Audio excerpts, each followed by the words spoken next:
You know, I always say, if you act like a success, you're more likely to be a success. And my next guest proves that motto is true at any age. At 15, she's already founded a thriving business that reportedly brings in more than $300,000 a year. Please welcome my child, the founder of Nannies by Noa, 9th grader, Noa Mintz. Thank you. Hi, Noa. How are you? Tell us about the business, Noa. Okay, so basically, Nannies by Noa is a childcare agency. We're based in New York City, so we get to know a family about their kids, their expectations in a nanny, and their lifestyle. And based on that, we figure out which nannies we'll have that will work for their job. So it's basically a matchmaking service just in the nanny industry.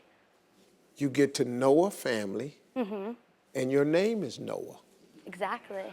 I love that. Thank you. I never thought of that. I know, that's what I do, you know. You get to know a family and You're hired. I'm hired. Yeah. Yes! This is the real entrepreneurial spirit right here. She looked at me and went, "You're hired, you're great."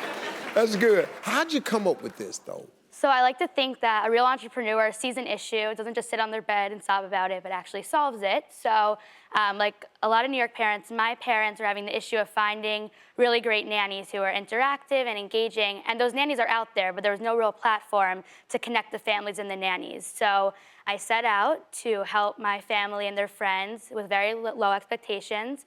And since we've grown tremendously, and it's been insanely exciting and scary at the same time. Now, you were 12 years old when you launched this thing. How'd you get everything up and running?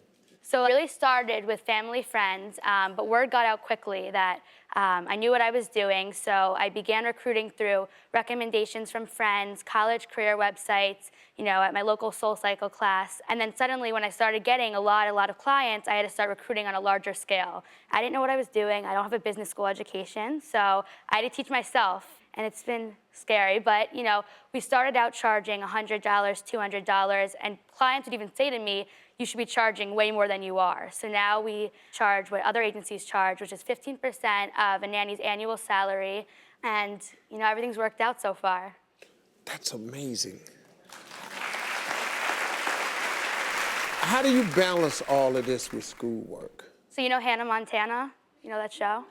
Yeah, Hannah, Miley Cyrus. Exactly. So she had, like, you know, the best of both worlds. She made it look so Oh, easy. you're talking about Hannah Montana. Exactly. So, I was finna say, ain't nobody gonna have Miley Cyrus watching their kids, I can tell you that. So she made it look so easy, you know, having two lives, great, not so easy. I had the business, I have school, I have my friends, and, you know, I've got other stuff to do. So it was really hard to figure out how to, you know, set straight my priorities and how time would work, because as an entrepreneur, the little things keep me up at night, the things that aren't usually taken care of. The little things stress me out, so I wouldn't get sleep. So I finally hired a CEO who works for us full time, and since I've been able to, it's still a work in progress, but figure out what my priorities are and how to balance my time. What's your plans next for the business? What do you want to do with it? I know my work isn't done yet. I'd love to see Nannies by Noa be the world's leading childcare agency or the nation's leading childcare agency. So I'm ready to grow in number of clients, number of nannies, you know, number of partnerships, and geographically. So I'm ready to put all that work in to make that happen. And of course, I want to finish high school.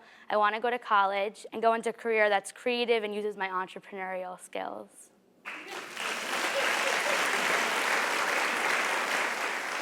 What's your advice, though, for other kids who may be sitting out there and trying to start a business? You gotta take the plunge and go for it. You know, it's very difficult, especially when you're a teen. I get it. I was picked on, and I feel like I proved everyone wrong who thought I would never be able to do something. And so it's important to remember quality over quantity. You gotta start small, you know. 21st century kids like to do a million things at once. You can't do that in the beginning. That will be necessary later, but start small and don't get overwhelmed. If you do all of that right, then I like to say it's like a wild, thrilling roller coaster ride. And that comes from firsthand experiences. It's been incredible. And I hope that I've proved everyone who didn't think I could do this wrong. And I think as teens as a whole and kids, we can show the world we're capable of more than they think we are and what we think we are. Wow. You actually sound like I'm having a conversation with a 45-year-old CEO. You've got to be one of the sharpest kids that's ever sat on this sofa. You're actually sharper than me. At 15, can't tell you what I was doing at 15, but it wasn't this.